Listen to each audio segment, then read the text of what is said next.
Hey, hello everyone. I think welcome to another episode of speaking to the some of the best content marketing leaders from across the world.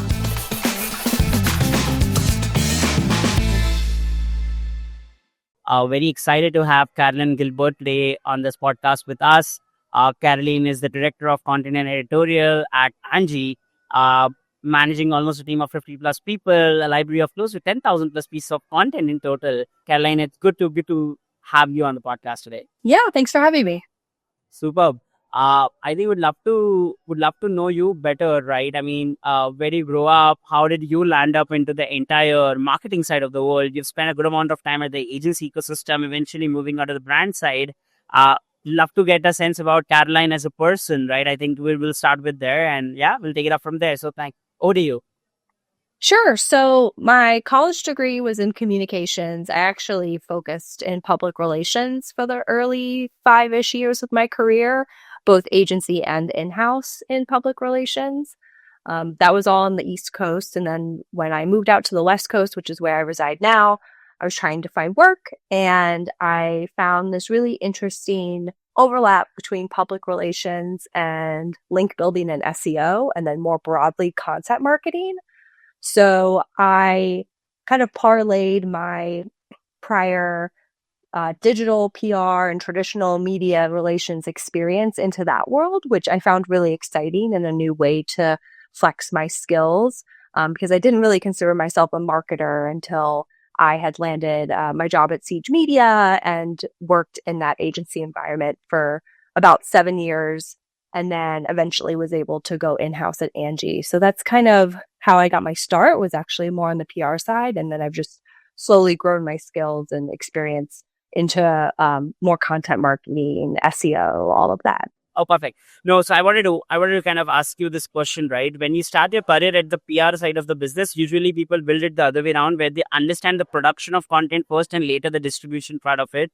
But for you, it's been a reverse cycle where you understood the distribution first. I think that helps a lot in also understanding what works and what doesn't work in the content when you've created it, right? I'd love to get a sense around how has that helped you personally and professionally both ways around. Let's that's a good starter point to begin with. Yeah, I think it's really helpful to understand because you can anticipate what's going to resonate with the audience you're distributing it to and how that informs what you create. Because nobody wants to spend a lot of time working on something for it to be a dud, for it to not resonate, for it to not meet whatever metrics you're hoping it to meet.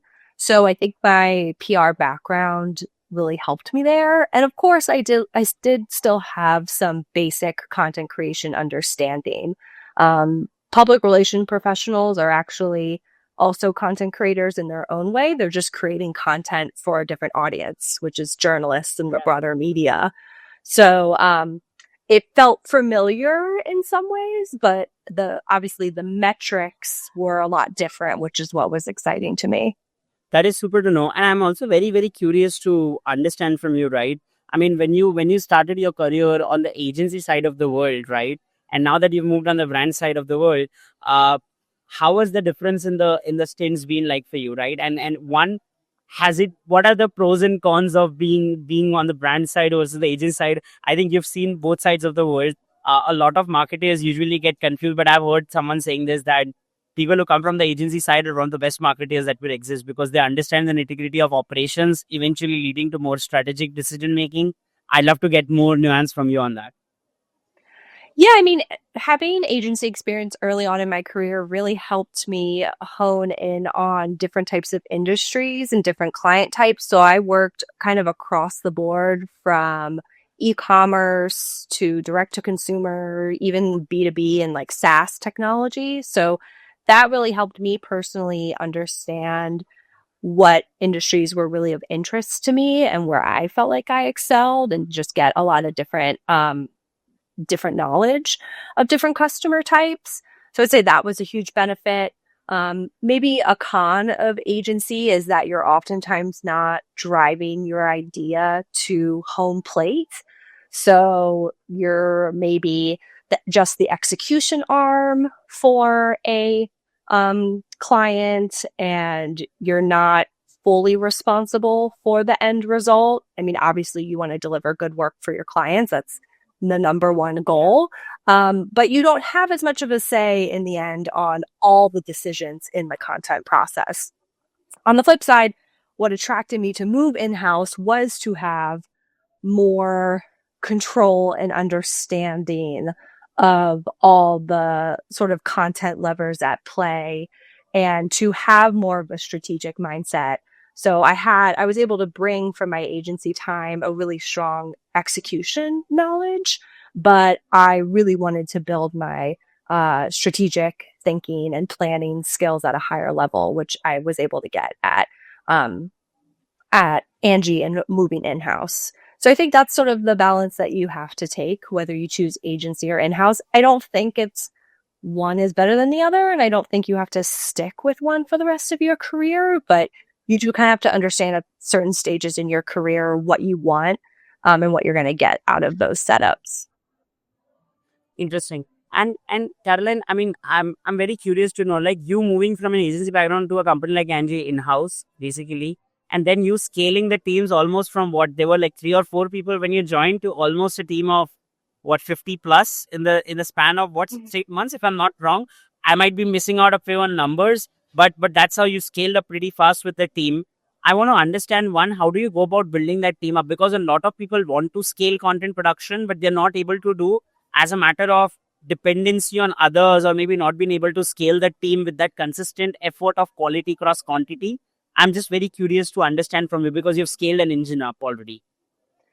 Yeah, well, first, I think is you have to understand your business. And even if that scale is reasonable, I don't think every single company needs even more than 5-person content team if the demand isn't there for that volume of content. So Angie is very exciting in that it is, we call ourselves the home for everything home. So we have a really large marketplace to speak to, and we're covering home topics. We're helping homeowners understand their home a lot better. So that's a huge opportunity. But you may not have the same opportunity size in your specific industry with your specific company. So I think that people who are really eager to want to scale, I would maybe ask them to pump the brakes really quick and just really closely examine whether, like, what is that scale? What is that ceiling? Because not every company needs such a large content team. But after that, I mean, from there, after you've evaluated the total addressable market, you understand what the potential is. Um, from there, it's a lot more operations. It's hiring, it's training, um, it's making sure you really have just good foundational processes in place so that you can allot the appropriate talent to each role. Interesting. Interesting. And how have you been able to make a flywheel out of it? Because now that larger team, particularly, the guardrails of content have to be super, super tight. When I say that, I mean I can tell you at Pepper, right? We almost create close to around more than almost 20,000 pieces of content a month. And we really understand the nitty gritty of what it takes to maintain the guardrails of content, particularly when it comes to actually maintaining the quality, brand voice, everything on one side, and definitely also making sure that the outcome is great on the other. And I've always believed that this engine is a part of three things, right? It's either people, processes, and technology, three ways together, right? If you can shed some more light, this is majorly for companies in their hyper growth phase, and especially the companies you mentioned who need the scale of content that it needs to be, particularly. What does it need to do that? What have you been able to do at Angie really well? Well, I think it's, first of all, gets back to that training of people. I think you need to set up really good documentation, really good expectations on what that quality bar is, and then just make sure that there is ongoing training to that quality bar is met. From there, I always talk to my team about just the importance of shipping and publishing content. We don't learn anything from a draft that sits in Google Docs. You know, there's no metrics that we can gain or understand from an article that isn't published yet.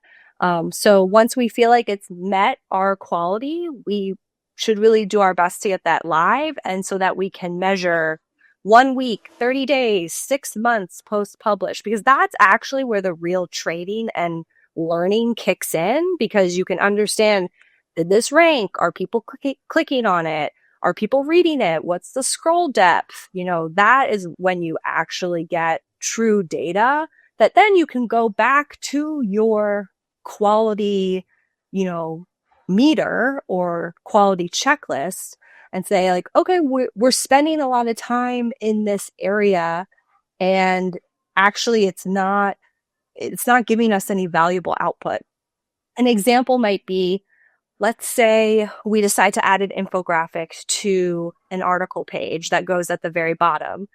An infographic on average is going to take 1 to 2 weeks for a designer to finish.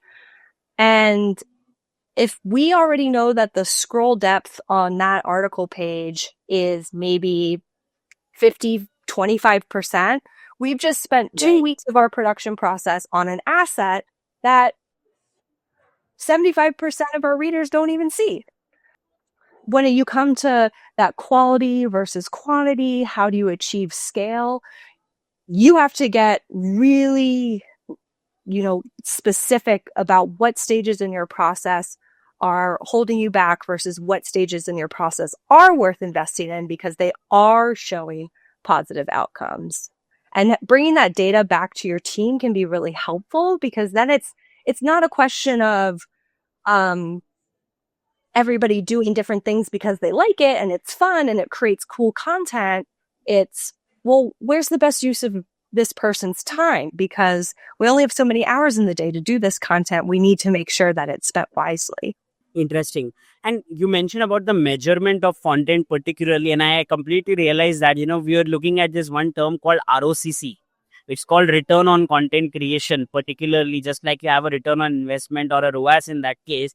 A lot of companies kind of fail to actually measure the ROCC. I had not planned this question, but I also want to excitedly ask you, how do you measure that? What are the kind of tools that you're using to measure that particular thing? And how are you doing it live on a daily basis? Yeah, I think as content creators for a while, because content doesn't convert at the same rate as other pages on a site, for example, a landing page or a product page. Because of that, for a really long time, content creators, myself included earlier in my career, we kind of ignored, measuring conversion and measuring business outcomes because content didn't need to be held to those same standards.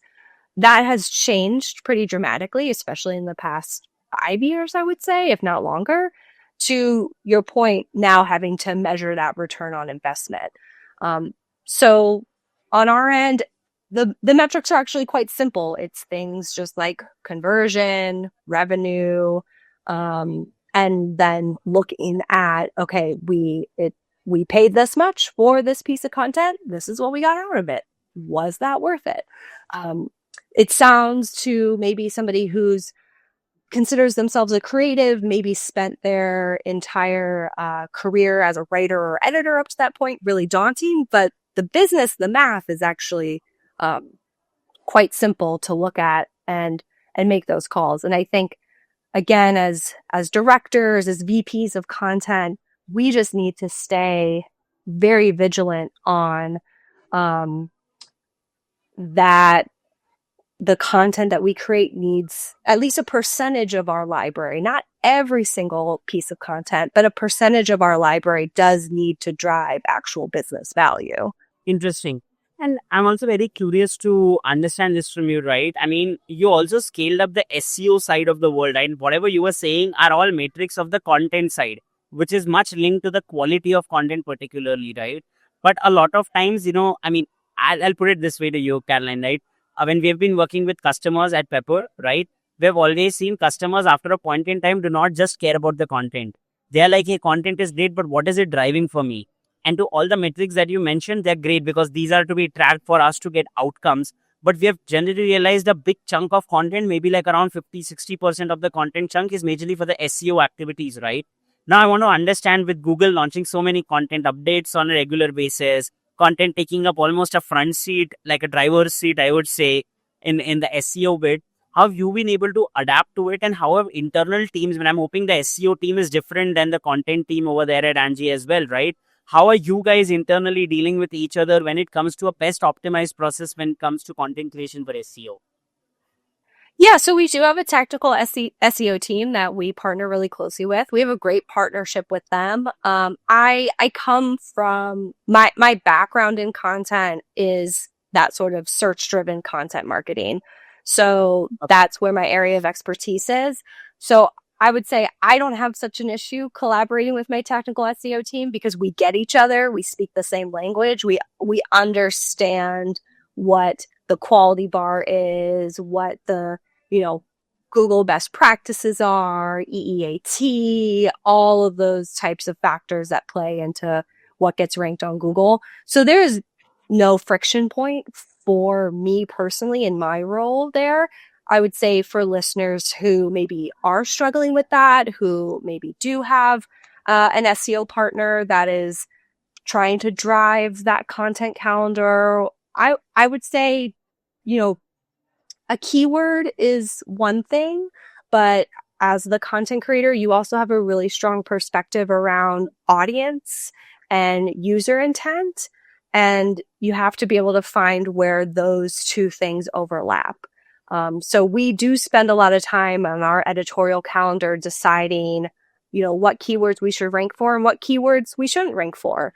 I have no problem saying we shouldn't create content for XYZ keyword, even if it's in the thousands or tens of thousands of monthly searches. If I know I can't convert that customer that comes to the page, or Right. I know I don't want to run into a situation where I grow traffic in the wrong direction. So I think I would hope that a content team's supporting technical SEO team agrees with that sentiment. So as long as those teams are on the same page there, then future collaboration will be a lot smoother. I think another point of friction that content teams and SEO teams maybe run into is that SEO teams like to really inform what the article should be about, add in different H2s, maybe add in certain keywords that can feel really unnatural. And that's just, a back and forth conversation that teams might have to do in order to build trust. You need to build trust from the SEO side that you can take feedback, but the SEO team needs to build trust that the content team, wants to listen to that feedback and implement it well. Interesting. And I've also seen that you have started something called as Siege Learn, right? If I'm not wrong, basically it was more like a course about training, and at least by looking at the first glance of it seemed like you seem to be very passionate about training the people, and I'm hoping that is super important because the kind of teams that you're building and the type of processes that you're saying, you need an extremely SOP driven team to kind of work on it, like step 1, step 2, step 3, step 4. There are places where you get creative freedom, but there is a setup process that you need to follow in order to run an engine. It's like a machine where everyone owns their own responsibility. I'm very curious to understand from you how has been the entire L&D process for you has been in your life. And I'm very curious to also understand that L&D process when it comes to someone. See, you come from an SEO-led content background, but I'm pretty sure not all content people come from there. And I don't think that's a necessity to come in from there, but it's very important to learn on the go. So have you been able to kind of make that L&D program, and what's the importance that you have gauged over a period of time in order to kind of gauge this problem? I don't know if that's a problem in general that you have faced in the past, but I feel like it's a problem. Yeah, so I have to give credit to Ross Hudgens, the founder of Siege, who came up with the idea of Siege Learn. I think he probably just saw that we had so many internal disparate training materials, and we just wanted to create one home for it all for any new hire that joined Siege. So I was tasked with compiling that information and creating it, and we only after the fact decided to make it publicly available as well to anybody who wanted to purchase the course. So but really content creation is still such a human-led effort. I know there's a lot of discussion around generative AI and ways to automate content, but it really still is a human-led type of marketing. So because of that, if you're trying to scale your content creation, you need to make sure that everybody, depending on their role, is following that same process, has the same quality standards. And that can be really hard to do once you start hitting maybe over like 3 people even, let alone over Right. 50 or closer to 100. So that became just extremely important. I think there was also, in addition to needing to scale like uniformity across the team, there's also just a need to support people in a mid manager level role, because that can be training a new hire can be a huge percentage of a manager's time, especially in that first 3 months. Um, Well, so just trying to take some of the work off of their plate. And then finally, I think something that's really helpful is just having a way to quantify training so that you feel confident after maybe that 90-day mark that the hire you made was the right hire to make. Those are just a few reasons I find that kind of learning and development. And I don't think it should stop after 90 days. The learning kind of continues indefinitely, but getting the basic understanding of that person's role, their responsibilities, the standards of the company, like those things right. need to be very clearly outlined quickly. Very, very interesting. I have an interesting question for you again, and and you can choose not to answer that or choose how much you want to answer that question. But I really have this curiosity. See, you're managing such a large team. And I'm just going back again. You're managing such a vast library of content again, right? I'm pretty sure Angie has a lot of conviction on building content. Basically, like the company's conviction on saying, "Hey, we want a content-led growth," is pretty high. It at least appears like that. And of course, otherwise, no one would kind of shell in the amount of resources, people, money, everything, and time to do that work. There are a lot of marketeers I've heard asking this question in our community as well. And there's been a constant question: how do we make our managers or our management understand about how do you build conviction on content? Because content is a slow burn process. It will get compounding effects, but after a point in time. But you got to invest somewhere in that, right? And it can be investment of money, time, effort, everything, right? How do you go on building this conviction, and what are the traits that you have seen in other companies with lower content conviction in your agency stint, as well as in a company with a higher content conviction like that in Angie? Basically, Caroline, how have you been able to kind of, what do you recommend in order to kind of build that conviction vertically upwards? Well, I A lot think, just one small part. A lot of it has to do with the measurement part that you mentioned about yeah, in the beginning of the conversation. But I want to also come into that awareness part of how do you even tell people what it can do for you, basically.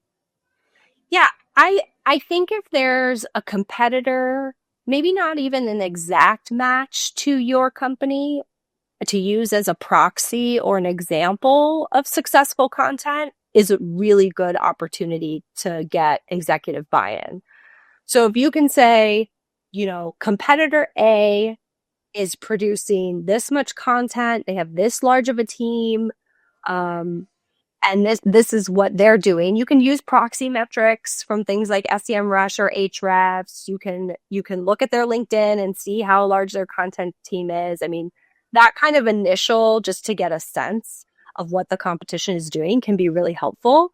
And even if it's not a direct competitor, let's say you're in an industry where the content landscape is next to nothing, like you're in like a really, maybe a really niche technology space. Is there something adjacent that you can point to, like a trade publication or some other digital publisher in the space?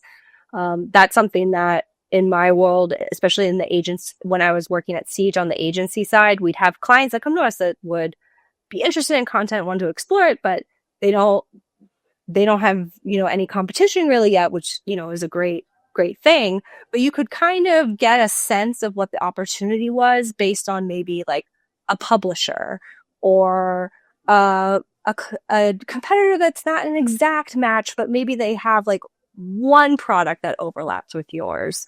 So I think figuring out that like proxy data through exact or close match competitor can be really helpful to get that executive buy-in. Very interesting.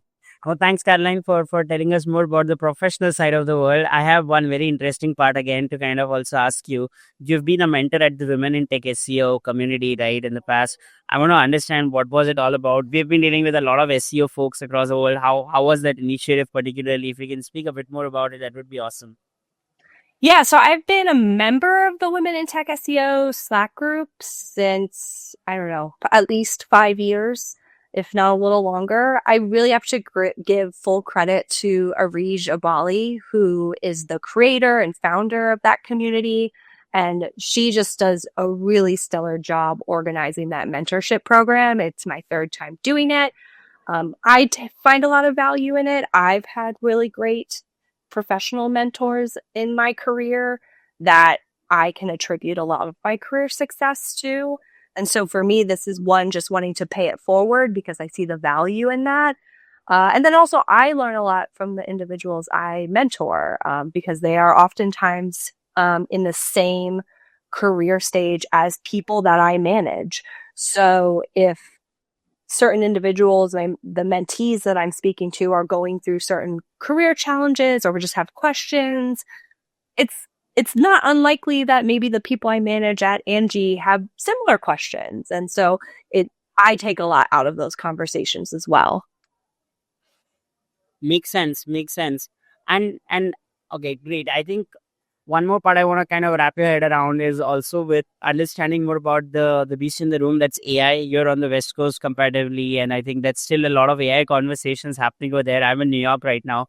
I don't know if you know, but like I just moved to New York like a couple of months ago. I spent good amount of time in the West Coast, uh, and I just realized the difference in the conversations that are happening. A lot of buzzing, generative AI, and what are you using AI, GPT, and Llama, and all of these things happening a lot over there compared to here. But I think I want to understand from people like you who've been at the forefront of scaling content engines on how are you guys using generative AI, not as a part of fascination, I would say, but as a part of literal regular workflows. Because I don't believe the usage of an LLM or any other application tool is 100% possible unless you have made it a part of your consistent workflow every day. So if you can shed some light on that, and also probably how have you trained your teams to use more of generative AI if you have done that. So that would be very interesting to kind of bring in together. Yeah, I would say it's definitely top of mind for my role and it should be top of mind for every content creator. To me, I see generative AI as how can you make sure the tedious parts of content creation are reduced or removed in order to really let that creativity flourish for a content creator. So it's how do we make sure creative people are doing more creative things and less Yeah. tedious things? Because I agree with you 100%. I don't think generative AI is just like a replacement for a writer, especially a writer with vast subject matter expertise who maybe has to write about something complex. I mean, even though people might look at my industry as home services and think like, oh, well, you're just talking about home improvement projects and home decor. Like, how technical can that get? Well, I have subject matter experts, writers and editors who have knowledge in roofing, plumbing, HVAC, electrical. These are really technical topic areas that you can't just write about through ChatGPT. But what I do Right. see value with is, yeah, those processes and more content operations that can really eat up a writer or editor's time. And it goes back to the points from the very beginning that, end up extending our time to publish, make it that we're not getting data back as soon, and make it that we're not learning and iterating and making our content better as quickly. So that's where I see the real opportunity. Interesting. I think that is super interesting.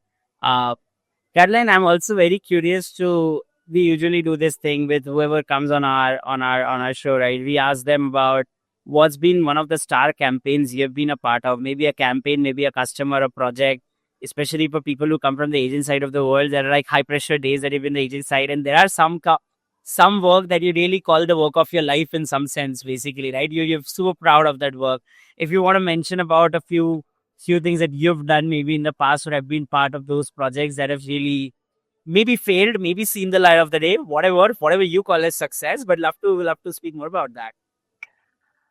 I mean, I can't really think of just one individual piece of content off the top of my head because I really do think good content is just an ever evolving thing. Like, you don't just create one piece of content. It does really great. And then I can hang my hat up for the rest of the year. I do think at my role at Angie, one piece of content that we're particularly proud of that we speak to a lot is our cost guide. So we have a really robust library of project cost data that's been collected from hundreds of thousands of homeowners over the course of our company's history. It predates me, and I see how valuable that can be for homeowners to understand project costs before they talk to a pro and to be able to feel a little bit more confident in their project. So I'd say maybe that's one type of content that I'm particularly proud of, and the team has done a great job at iterating and improving on that piece of content over the 3 years that I've been at Angie. And I also, we never stop talking about how to improve it. We're not done. That makes sense. No, great. I think thank you for this. Great. I think we moved to the end of the conversation, right? I mean, I was just thinking about, is there anything that I've not covered? We probably have covered most of the things I wanted to ask you. The last leg of the conversation is, so we went in from knowing Caroline as a person, and Caroline as a professional, Caroline as an AI champion, Caroline as an agency expert. We went into all four parts. And now the last one is, that's why I asked you your hobby before we started recording this conversation. It's to do more about Caroline as a beach volleyball player, maybe, that we're around.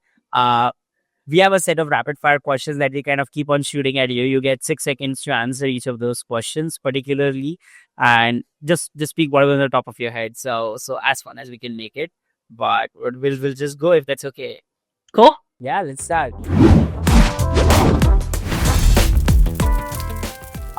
Caroline, humble brag. What my humble brag is? Is that the question? Yeah, that's a question. I can serve overhand, although in the volleyball world, that's not impressive. I don't know. I can occasionally jump serve. I can occasionally get a jump serve over the net, just like 1 in every 100 tries. That is okay, but that's still humble brag. Nice. Comfort food. Oh, probably a sandwich, a BLT. Yeah. Favorite road trip. I haven't gone on many, but I would love to go up the Pacific coast. Up the Pacific coast? Yeah, that's beautiful. Interesting. Favorite beach volleyball player? Do you like watch it as well? I do. I am a bit of a nerd. I mean, April Ross, she's won a few Olympics. She's still present and plays, so she's great. 3 tabs that are always open on your laptop, except for the Google or the Microsoft Suite. Oh, okay, so except not Gmail or anything like that. Not Gmail. I mean, probably some Google Doc containing something. A Google Doc. No Google. Oh, okay. Oh, geez. Okay. Probably then Monday.com, which is our project management software that we use. Adobe, what we're using to analytics. Yeah, exactly.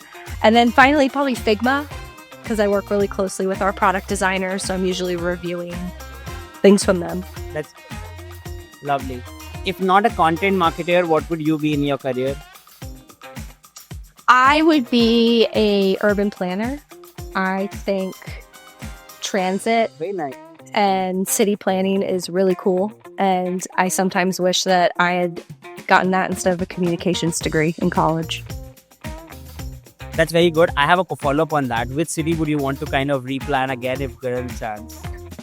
San Diego, where I am right now. It has so much potential, and having grown up on the East Coast, like, it could be great. Last two questions that I have, right? Are you like a book reader? Are you like an avid reader or so? I hope so. Hopefully a little bit. I'm probably the worst book club member, and then I have like a 50% success rate, but you can still ask me a book question. Okay, I'll skip the book question, but okay, let me ask you this way: favorite genre of music? Oh, probably just like indie pop. Indie pop? Yeah, what I grew up listening to in high school hasn't really changed. Nice. Next concert you're looking forward to might not be scheduled right now, but a concert that you really, really want to attend.